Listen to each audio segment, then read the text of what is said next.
اللهم لا نحصي ثناء عليك أنت كما أثنيت على نفسك اللهم صل وسلم وبارك على سيدنا محمد النبي الأمي الهاشمي وعلى آله وأصحابه البرة الكرام وعلى سائر الأنبياء والمرسلين والملائكة المقربين أما بعد فأعوذ بالله من الشيطان الرجيم بسم الله الرحمن الرحيم قال الله تبارك وتعالى قل هذه سبيلي أدعو إلى الله على بصيرة أنا ومن اتبعني وسبحان الله وما أنا من المشركين قال النبي صلى الله عليه وسلم الخلق عيال الله فأحب الخلق إلى الله من أحسن إلى عياله أو كما قال النبي صلى الله عليه وسلم الله پاک زما عزت مندو زمون ستاسو دا ناستے خپل بارگاہ کی قبول او منظور کی ستاسو دا تکاوٹ دا ستڑے والے دا وقتیرہ سے ستاسو دا ناستا دا علماء کرام حضرات دا بیانونا دا ناتخوانانو دا ناتونا او دا مجلس یقینا تاسو دا قربانی دا مشقت دا ناستا دا معمولی نادا انسان تا دا دنیا دا سجونا پا نظر باندے راضی دا دی گٹی برتفکاری زما عزت مندو دا دی تکاوٹ دا دی ستڑی بالی دا دی قربانی دا چکل دا سترگی پوٹی شی او دا حقیقت سترگی پولاو شی بیا با دا دی گٹی او نفی زمان باقی تراش اللہ دی دلا دنیا و خیرت کے بدلی در کی چونکہ خبر دیر شوی وقت کم دے زستاسو زیاد وقت اخستن نوارم دا دی حضرات مطالبہ و چاہت دای په وجه باندې زه خبرې عرض وارم زما عزت مندو چې څومره خبره انسان د طلب سره د شوق سره رغبت سره میلان سره توجه سره دهان سره اوري دومره د هغې خبرې حقیقت ورته الله نصیب کوي زموږ په پکار دي چې زموږ ستاسو په زړه باندې نورې خبرې ښې نه لګي زموږ په زړه باندې د الله د رسول الله د قرآن او حدیث خبرې ښې لګي په زړه مې نه لګي د قیس او د لیلا خبرې ما ته کوه د محمد رسول الله خبرې چې زموږ ستاسو زړه د الله د دې لفظ سره زموږ زړه ستاسو خوشحالېږي یو خوشحالي راحت ورته محسوسېږي ځکه چې زما عزت مندو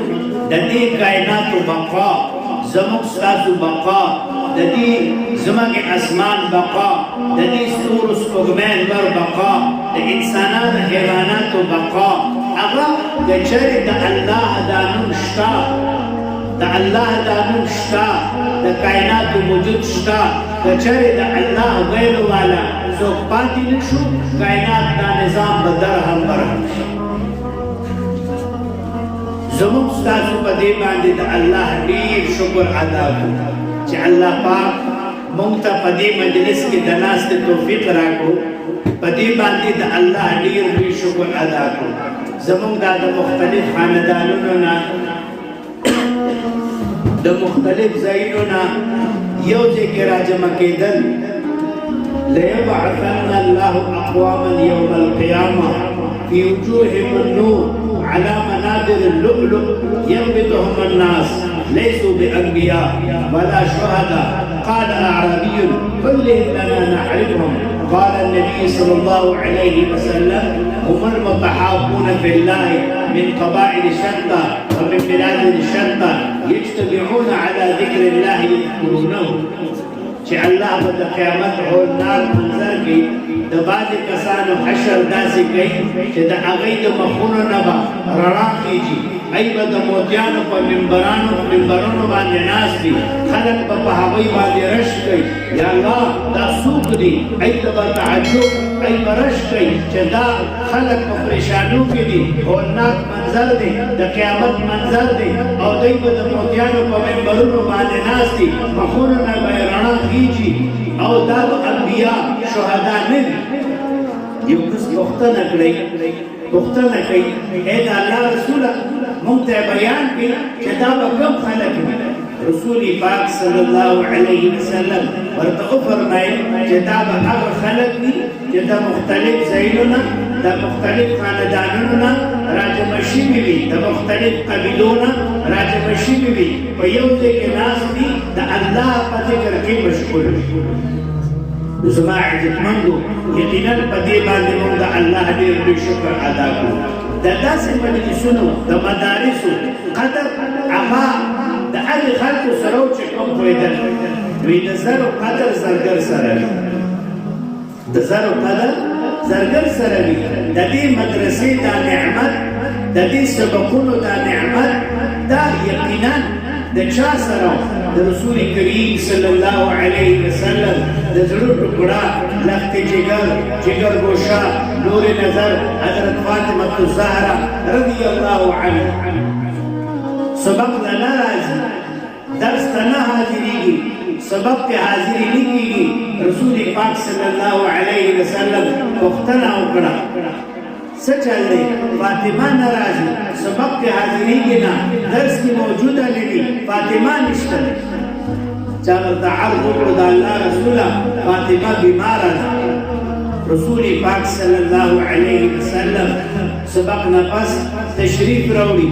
را روان دي حضرت فاطمه الزهرا رضی الله عنها ته پته ولګېده بابا جان را روان دي د الله رسول را روان دي زما تعزیت له زما پوښتنې نه زما تپوس له را روان دي دروازې له راغله د دروازې کونډۍ چوخته بنده کړه دروازه یې بنده کړه رسول پاک صلی الله علیه وسلم تشریف راوړو دروازه بنده ده د دننه نه ورته لور حضرت فاطمه الزهرا رضی الله عنها عرض کوي ای د الله رسوله ای ابا جانه ګستاخه نه یم بېادبه نه یم تاسو ته اذیت او تکلیف درکول نه غواړم خو لږ صبر وکړئ حضرت فاطمه الزهرا رضی الله عنها کله یو طرف کله بل طرف کله یو کله بل کله دننه کله بهر کله تاک د پاسه کله د تاک د لاندې سره او سپین نه کالې نه چوړي او کپړې نه سیجونه نه دروازې ته راغله ابا جانا ګستاخ نه یم بېادبه نه یم تاسو ته اذیت او تکلیف درکول نه غواړم خو ای د الله رسوله ای ابا جانه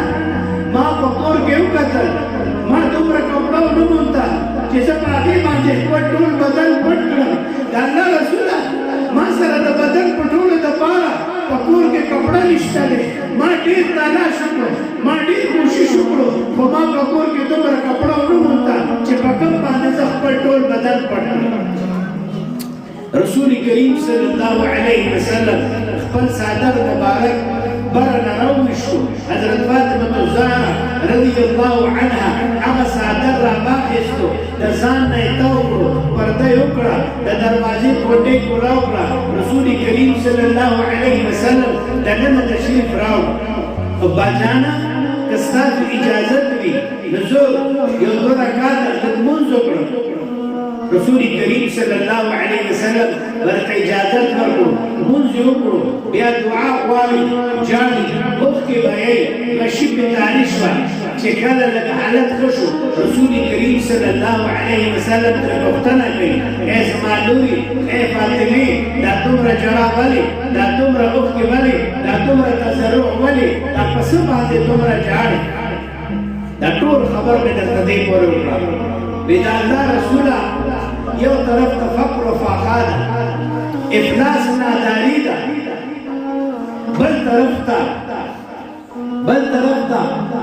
صحت مې نشته بیماره یم کمزوره یم بل طرف ته په سبق کې ناغدا درس ته نه حاضرېږم سبق ته نه راځم سبقونه رانه پاتې دي ای د الله رسوله زه په دې حالت کې د الله شکر ادا کوم د الله شکر مې ادا کولو چې الله زمانه د ایمان او د قرآن د رڼا باندې نو زما عزتمنو یقینا دا د الله ډېر لوی نعمت دی خو چې د دې خوند څوک واخلي بیا هغه ته د بل څیز مزه نه راځي حضرت زلیخا چې کله دا د یوسف علی نبینا علیه الصلاة والسلام نکاح ته راغله په نکاح باندې شوه یوسف علیه السلام ته تپوس کوي ای زلیخې ستا هغه مینه څه شوه ستا هغه محبت څه شو زلیخې یعنی خلکو ملامته کوله چې ستا د یوسف سره دا دومره محبت هغه لویه قصه چې هغه یوسف علیه السلام مخې ته د جنکو راوستو او هغه یې د پلو په ځای باندې خپلې ګوتې کټ کړې نو یوسف علیه السلام د زلیخې نه تپوس کوي ای زلیخې ستا هغه مینه څه شوه ستا هغه محبت څه شو نو زلیخه ورته وایي چې یوسف هغه وخت ما د الله مینه سکلې نه وه هغه وخت ما د الله مینه نه وه سکلې چې کله ما د الله مینه وسکله اوس خو ما ته د بل چا محبت یاده کړه نو زما عزتمندو یقینا چې څوک د الله مینه وسکي د الله مینه زړه ته راشي د هغه ته بیا د بل هېڅ ضرورت نه وي دا د الله مینه د رسول الله مینه د قرآن مینه د دې په مقابله کې زموږ حضرت مولانا جمشید صاحب رحمت الله علیه فرمایل وی قرآن اور حدیث قرآن کی ایک آیت کے مقابلے میں یہ ساری چیزیں خس و خرشات کی طرح ہے تنکوں کی طرح ہے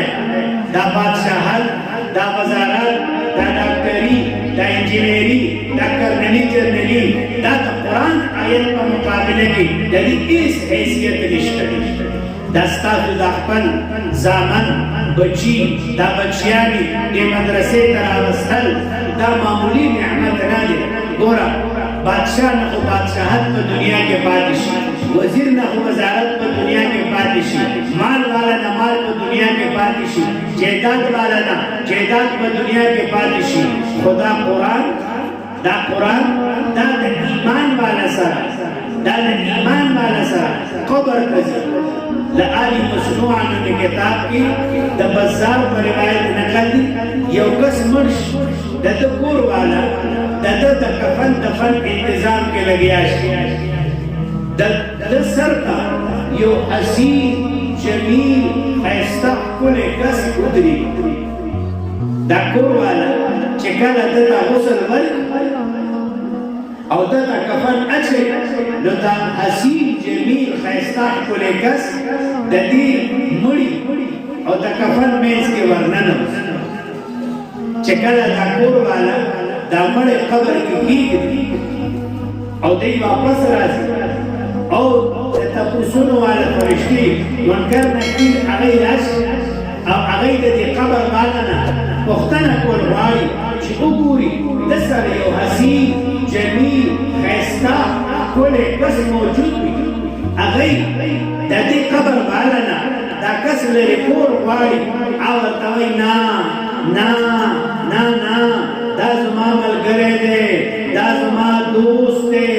دا زما ملګری دی دا زما دوست دی زه د ده نه جدا کېږم نه زه به تر هغې وخته پورې ده سره یم تر څو مې چې دی په جنت کې لرې داخل کړی بیا دې فرښتو ته وایي چې تاسو ته که څه حکم وي تاسو وکئ او دې قبر والا ته وایي ای قبر والا زه هغه قرآن یم قرآن چې کله به دې په اوچت اواز سره لوستلم کله به دې په مزه اواز سره لوستلم اوس د دې فرشتو د پوښتنې نه پس په تا باندې هېڅ غم نشته دی چې کله هغوی د دې قبر والا نه پوښتنه وکړي نو دا حسین جمیل ښایسته کس یعنې قرآن دې د پورتني عالم نه ملأ اعلی نه دله د داسې بسترې انتظام وکړي چې هلته دې شمله جوړه وي او د هغې مش او عنبر غوندې خوشبو د هغې نه خوري الله مو تاسو ته نصیب